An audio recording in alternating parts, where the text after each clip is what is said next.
Welcome to this edition of the Coal Scene. My name is Chris Hamilton, and I'll be your host for the following half hour. Again, thanks for taking time to watch and turn on to the library channel. My special guest here today is Mr. Bill Rainey, who is president of the West Virginia Coal Association. And with this being the first of a new year, I thought it would be appropriate just to kind of get an update and try to figure out where we are as a coal industry as we go into calendar year 2011. Bill, thanks for taking time to join us here today. I appreciate being here. This is always good. It's a good way to start the new year. Well, it is, and that's probably a pretty good place to start. We'll just try to cover a number of issues, but I think there's a lot of interest as to just where we are as we start the new year. And if you were to give a brief state of the state address or state of the industry address, what do you see West Virginia Coal 2011? Well, you know, Chris, every day we spend time talking about the permits, and if we could get the permits that the companies have applied for over the last 3 or 4 years, I think we would truly be back to the 160, 165 million tons of production that we've had. We've had about a 21 million ton reduction over the last 2 years, and that's had a substantial impact. There have not been any layoffs because people are working. They're doing everything they can to keep their people working while they're waiting on these permits. The urgent message there are the permits that are issued by the DEP, which the state and the Corps of Engineers are doing very good with, but they got to get EPA approval. And when you have to deal with EPA in today's world, then they simply will not make a decision. They want to continue to cut back every operation to where it's probably not even economical. And that strains the whole operation. We also have the Mine Safety and Health Administration, and they approve all the ventilation plans, and there's a backlog of those. We need to be able to use the equipment to the applied or to its application as it should be. We can do deep cut mining with remote control, much safer. It's much safer than the old traditional way that had the operating cab on the continuous miner. But we're having difficulty getting those permits approved consistent with the way the companies want to. If we could get those, if we could have those flows smoothly and efficiently, then West Virginia would truly be back to, I think, 160 to 170 million tons of production. You mentioned that we're about 20 million tons off from previous years. Is that from 160, 165 million? Yeah, about 160 to 165 million, I think, in 2008, and then we dropped to 144 million in 2009. And last year did about 144 million. And again, you know, the market's strong, so the price is up, so the revenues are still there because severance tax, of course, is based on price. The trouble is that people are mining in areas where they really don't want to be mining, or they're mining in a sequence that takes them completely out of the kind of equipment they have and the way they had the mine planned. So it's much more expensive. Coal today, you know, even though the price is strong, the cost of mining is so much higher because people are taken out of this sequence and they're mining coal that they would like to probably mine in 2 or 3 years from now, but they're having to mine it to keep their people working. Well, if I understand what you're saying is that and you didn't say this, but we all know we're beginning to show signs of recovering from this nation worldwide recession that we've been in last couple of years. Right. Seems like we're making steel again, we're making cars. The general economy is using much more base fuel than it was a couple years ago. And if I understand what you're saying, connecting those dots, West Virginia is not really participating in those growing markets that are being presented today. You know, we're still mining the coal and we're making electricity here. And of course, we're a net exporter of electricity. All the states around us are net consumers. And we're making most of our electricity here with burning coal. We keep about 35 million tons here in West Virginia to make electricity and send it all over the Northeast, as well as some in the Midwest. And those economies supposedly are recovering. It's remarkable to me to sit here, as you and I do about every day, along with many others in the industry, and just absolutely are astounded at the fact that the country is attempting to pull itself out of a recession, a very deep, deep recession. But yet, the same government agency that is touting the recovery will not give the permits to the companies in an efficient way that allows West Virginians to continue to work and supply the power plants all over the Midwest, all over the Northeast, and it causes the price of coal to be higher. Consumers' prices for electricity go up. It's astounding to me. It seems like a double negative when you start thinking about the way it's doing. They ought to do everything they can to keep West Virginians working, it would seem. But we seem to be a little bit behind, but yet everybody needs electricity. Well, it's, how about employees? What's the number of miners that we have today? Has that been about the same as over the last couple of years? You know, it has. It's stayed right around 20,000, sometimes a little above, sometimes a little below. We have a significant number of what I call specialty contractors. And, you know, it used to be years ago that everybody worked for the coal company, so they were counted as coal employees. You hear people oftentimes say, well, 30 years ago you had 100,000 employees in the industry. Well, today we have about 50 to 75,000 when you count the specialty contractors who are working for, you know, the labs, the engineering companies, the electric companies. It's so specialized today. And most people don't realize how specialized mining is. But there are about 20,000 West Virginians digging coal, and it's been that way for the last several years.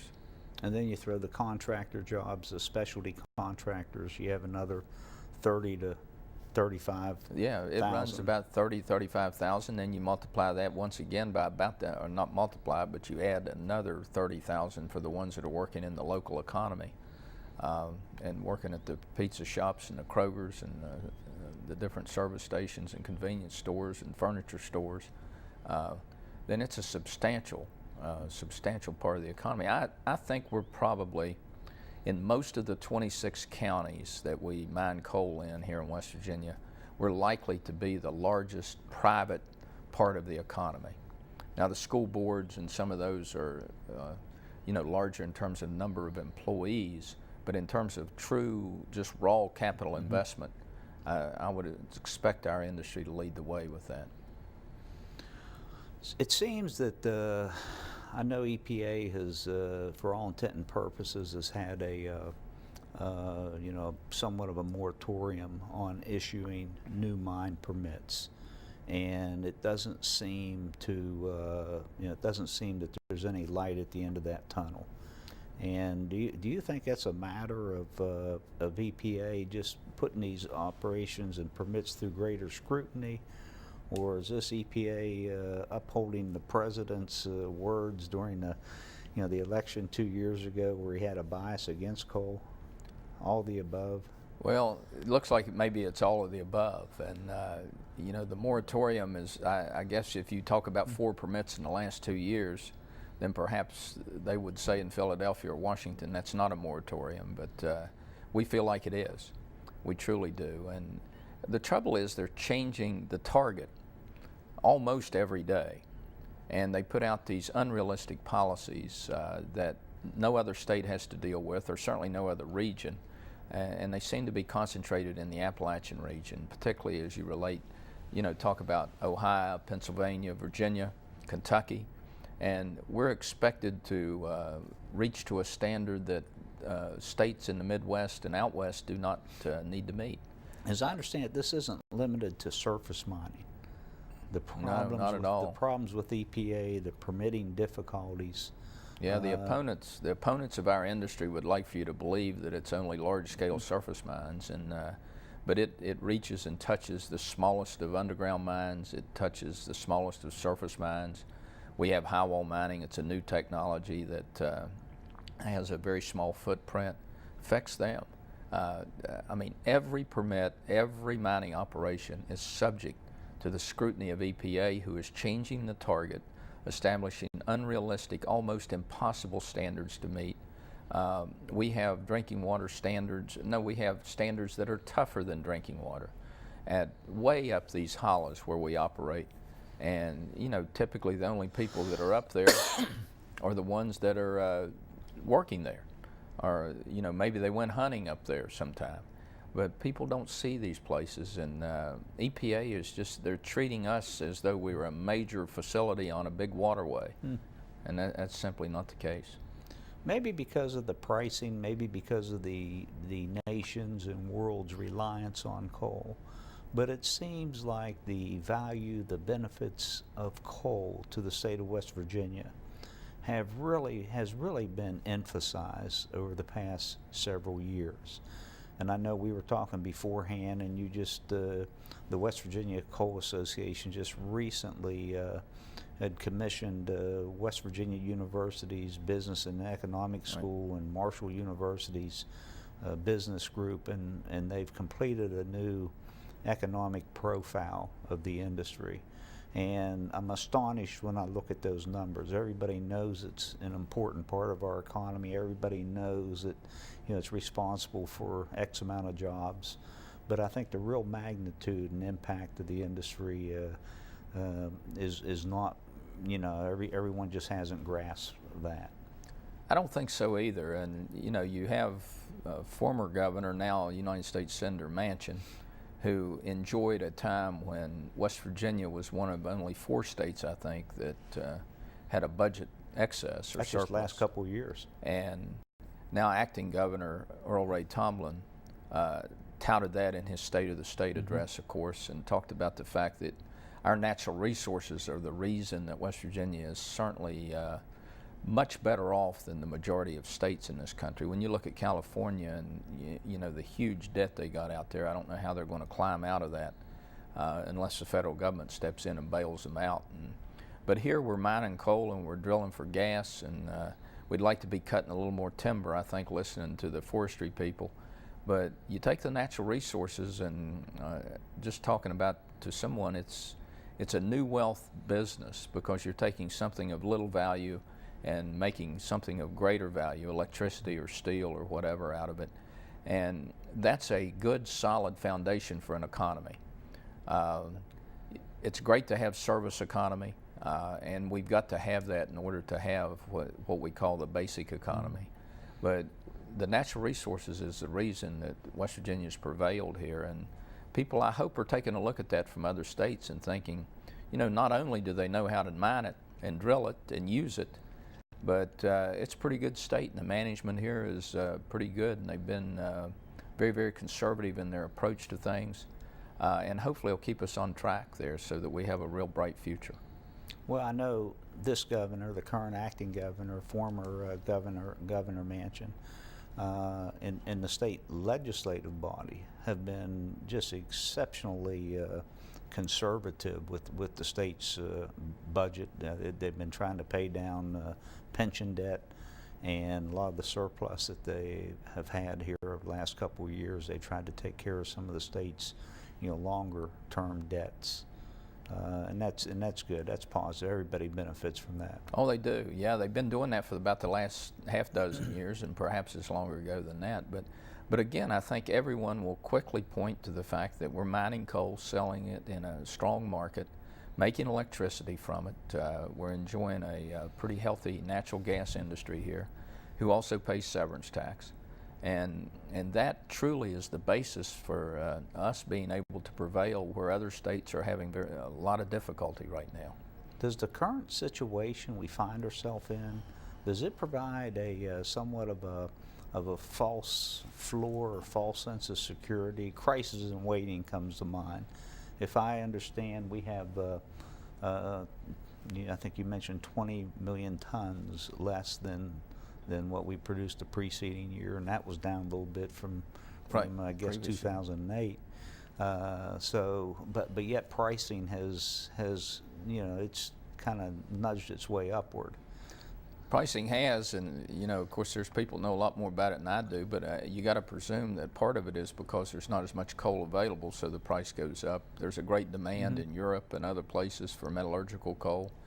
We enjoy here in West Virginia, the good Lord put the best metallurgical coal in the world in our mountains, and we've got the people who know how to mine it. But yeah, a crisis in waiting, probably so, because if all of a sudden the economy everywhere would rebound, then the very basic part of that is electricity.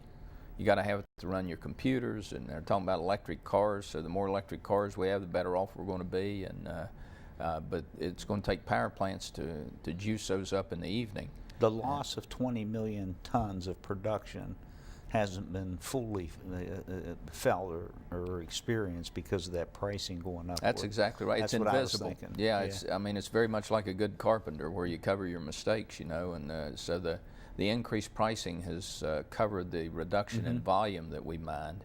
And it's reaching a point where it could easily be a crisis, because if we don't get the permits that are necessary to sustain existing operations, open new operations, then we're going to begin to see people laid off. And we'll see that coal's going to be mined somewhere. It's going to be mined in Illinois or Indiana or Wyoming, or maybe even in foreign countries, because the power plants they absolutely cannot do without the fuel. They've got to have it. The public service commissions in the respective states mandate that they have a reliable source of power.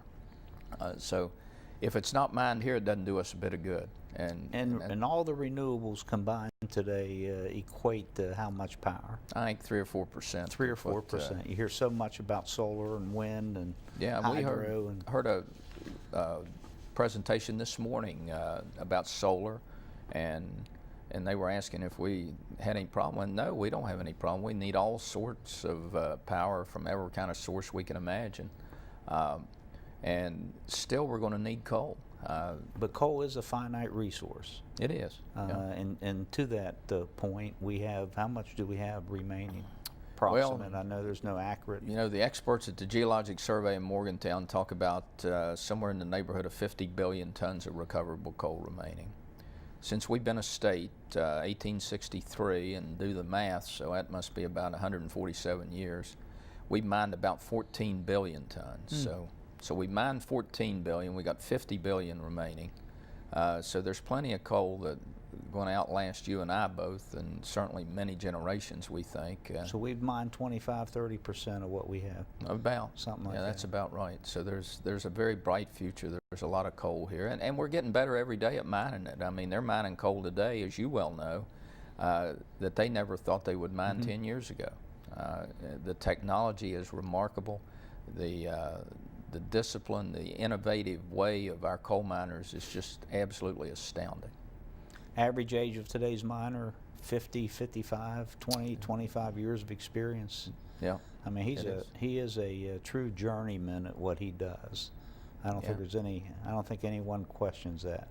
He's been around a while, and just a very proficient industrial worker. Yeah, I mean, he's a block layer, he's a ventilation expert, he's a water expert, he's a mechanic, diesel, electric, he's an electrician. I mean, he's whatever he needs to be, and they really are. They're amazing people. We're asked all the time, will the state of West Virginia really emerge as this national center for coal and energy, for coal and commerce? And you mentioned we export coal to a number of foreign countries and around the country here domestically. Do you think we'll ever reach that point where the state of West Virginia emerges as the Saudi Arabia of the Middle East? I hope so. Every day I hope that's going to happen. I think the universities are clearly trying to become the premier, and I'm talking about Marshall and West Virginia University, the premier energy research institutions in the country, and that's all energy. It's not only coal, but WVU has been involved so much in the research of coal, and they're taking a practical approach to it now, and we're in the extraction business here, and that's what we've got to just absolutely emphasize and focus on every day, I think. And if there are things to do at power plants to figure out how to burn it better, use it better, make other things out of it, that's great. But we're in the extraction business, and we truly need to focus on that and making sure the equipment is as good as it can be. The practices are as skilled and proficient as they possibly could be. And our people are trained up and have all the tools and resources that they need to make sure that they go home at the end of the day. We have two training facilities in the state that have really been developed here over the past 4 or 5 years now. The Southern Community and Technical College outside of Logan. Right. And the underground simulated mine facility that they have at West Virginia University. Yeah. I've been to those facilities and they are really excellent. I mean, they got great instructors, they got a great curriculum, state-of-the-art equipment, and they are really serving the industry very well, preparing that next generation of coal miners. You know, they're fabulous for the industry, and they're so intriguing. Like you say, you've been to both of them. I mean, they ought to be tourist stops. But I mean, with the intrigue by the way they train people, the simulated mine in Morgantown is just remarkable. They can start a mine fire and people are training there, and Jim Dean is training people from all over the world, I guess, are coming there because of the exquisite training. And they're doing the same thing in Logan. I mean, Carl's doing the same thing? Yeah, Carl Baisden has that same thing, and he reaches way out to make sure that the people are so well trained. And yeah, they're state-of-the-art, absolutely world-class facilities that everybody in West Virginia ought to know about. Well, when you mention world-class facilities, it just jogs my memory here that Department of Commerce, the Office of Coalfield Development, just completed a survey which reveals some 14,000 jobs that exist today in West Virginia on former mine land sites. You know, things like the FBI Center in Clarksburg and Milan Park in Morgantown. Have you had a chance to look at that survey? And I have, and it's very well done. And you know, there's been critics of it that suggest that maybe the numbers are inaccurate, but you know, I don't believe that. I think there's so much of that going on, and much of it's invisible. It's invisible to the general public. It's invisible almost to the industry, unless you know specifically about the operation. It's an enormous opportunity, and you know, that's the sad thing about what's going on with EPA right now in this veto, or what they did was take away Arch Coal's permit at Spruce. Was going to be an exquisite operation. The people that live at Sharples want that operation because they know what it means to have people working. People are healthier when they're working, and they know that. And those are the people that truly want this operation, but yet you got people in Philadelphia coming down taking a permit that was issued 3.5 years ago. Well, but it was going to have development opportunity. I mean, it was going to offer things to that part of Logan County that would otherwise never be available to it. I was just going to broach that topic. I'm glad you did, because that has to be, you know, one of the more egregious actions on behalf of the United States EPA at this point. I mean, as I understand it, they have been threatening for a year or better. Right. And last Thursday or Friday, they actually revoked the mining permit. Can you talk a little bit about the history of that permit and some of the things, general things that it has been? I understand, for instance, it's probably been one of the most studied areas and modified mining permits of any in the country. Well, you know, it has such a long history, and it was about 10 years in the making, from the time they decided they were going to mine and did all the engineering, did a full environmental impact statement. It was subject to early litigation at the turn of the decade, and got through all of that, and they came back and they revamped it, and they looked at it, studied it more, did more study, cut it back. EPA wanted them to cut it back, and then there's an article in the morning paper that says, well, if they had just cut it back a little bit more, it'd have been okay. But they just keep wanting a little bit more and a little bit more. They have absolutely no appreciation for the economy of an operation and what it has to do. You know, if you take 55 cents a ton or whatever it is that they suggest that it would cost to do what EPA wanted, that may well be the margin, because the cost of mining is so very high today. But it is the most studied and the most engineered operation that we've probably ever had I'd say in the United States. Just to dissect some of that. So this permit was studied by EPA, Corps of Engineers, the West Virginia Environmental Protection Agency, presumably the Office of Surface Mining. Right. You know, for a 8, 9, 10 year period. Yeah, and they all agreed to it 3.5 years ago. It's been issued. It's been officially and legally issued.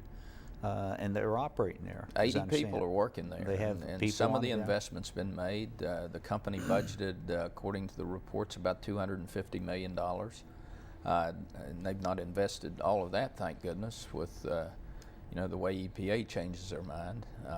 But 3.5 years ago, EPA agreed to this permit, and the Corps issued it. The DEP issued it. Everybody was in agreement with it. And then with, about 2 years ago, and we had a change of administration, a change of direction by the EPA. They started making noise then that they were going to veto that permit. And it was unconscionable. I mean, they've never done that before to an issued permit. It's always a pending permit that they've dealt with. And if you're dealing with it at a pending stage, then everyone understands that that's clearly the time for debate, but don't let someone get started, hire people, make the investment, do the infrastructure development, and then come in and say, no, we've changed our mind. I mean, it just puts every person that has any kind of federal water permit, it's got to make you suspicious of EPA, because you don't know if tomorrow or upon That's renewal. one of the immediate thoughts you have. How can any permit be safe, particularly exactly coal right. mining? Yeah. If they're bold enough to actually come in and revoke a permit that has undergone so much evaluation and analysis, then surely they could do the same. They now, could. presumably, I'm presuming that litigation is in the works or being considered. I understand that Arch Coal, the company that applied for the permit, has filed a suit in the D.C. District Court. And I think they're also involved in a case that's been lingering here in the Southern District that is related to this permit. But the big one was filed in D.C. Circuit. But that's a poor way to do it when you got investment strung out and it's hanging out here, and people are wondering if they're going to have a job tomorrow, and you're waiting on the federal courts in D.C. to decide your destiny. I know Governor Tomlin's really concerned, coming from Logan County. I know our congressional delegation are also equally concerned. Yeah. And hopefully working together, they can devise a strategy to perhaps, if not stop, at least, preferably to stop and have EPA reconsider its action and its veto this month. Bill, we are out of time, and I want to thank you for taking the time to come by. You're just an encyclopedia of information and knowledge about the industry, and your update here today and your profile of the industry has really been appreciated, and